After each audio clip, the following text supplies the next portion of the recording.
So in the previous video, I said that everyone is dealing with disappointment and failure, just like you sometimes. But what differentiates the successful people in life from the unsuccessful people in life is how they deal with that disappointment, how they view it, how they approach it, and how they deal with the disappointment and the failure in their life.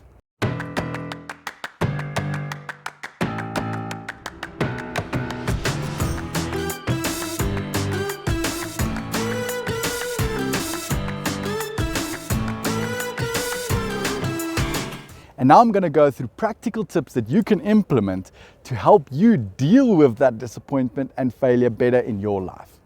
The first one is to imagine the worst case scenario. What's the worst thing that could happen? And if you're okay with that, then why are you even stressing about whatever else can happen?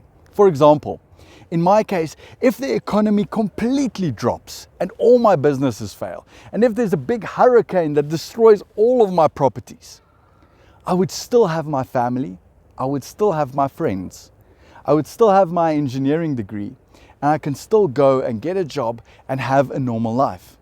So even if the worst case scenario happens, I'd still be okay.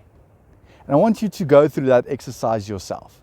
Imagine the worst case scenario and just put yourself in that position mentally. And then you'll realize that there's still things that you could be grateful for, and you'll realize that you would be okay as a person and you can rebuild from there. And then once you have that realization, you'll see the whole world in a different light and you'll approach disappointment and failure differently. The second thing is to understand that disappointment and failure is not who you are. It's just an iteration of your recipe in life.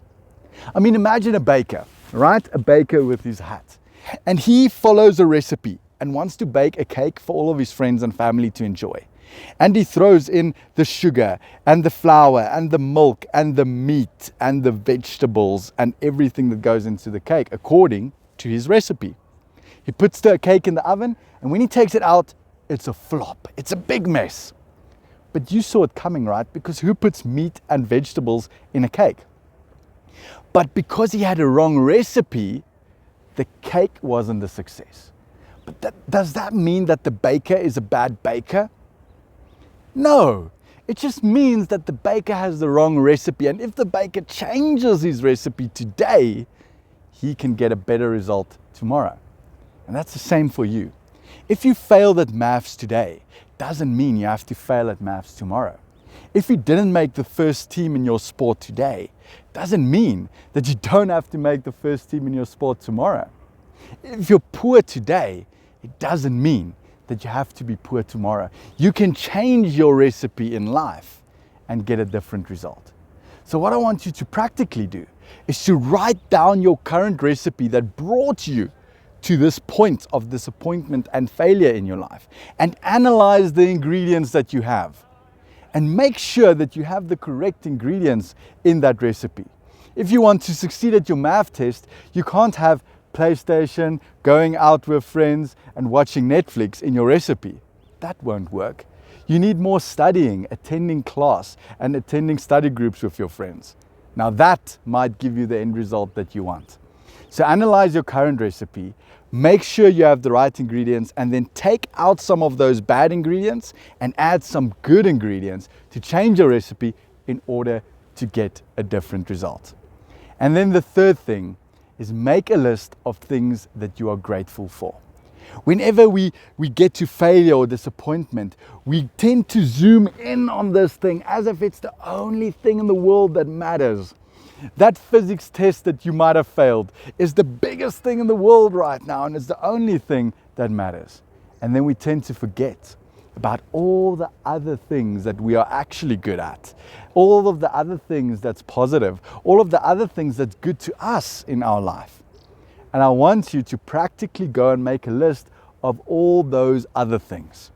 Make a list of everything that you are good at. Make a list of everything that makes you feel good. Make a list of every one that makes you feel good and that you are thankful for. Make a list of everything that you have in your life that you are thankful for and grateful for. Look how far you have come, and just analyze that and see all of the things that you might miss while you're in this moment of failure and disappointment, only focusing on this one thing. So, let me recap. Activation steps. 1, imagine the worst case scenario. And if you drill down, you'll notice that even in the end, you still have you, which is worth fighting for. Then the second thing is, make sure you understand that failure or success or disappointment is not you. It's just a result of the recipe that you implement in life. And successful people just figured out the correct recipe. So take note of what recipe you are following and then switch out those ingredients. And then finally, make a list of all of the things that you are grateful for. And don't just focus on this one failure and disappointment.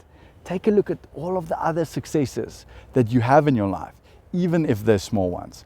And I promise you, if you apply these things, you'll immediately start looking at failure and disappointment in a better light. You'll approach it better, and you'll make sure that you deal with it better, just like successful people do. In the next video, we're going to debrief after you've applied these action steps. So make sure you do them, and then we can watch the next video.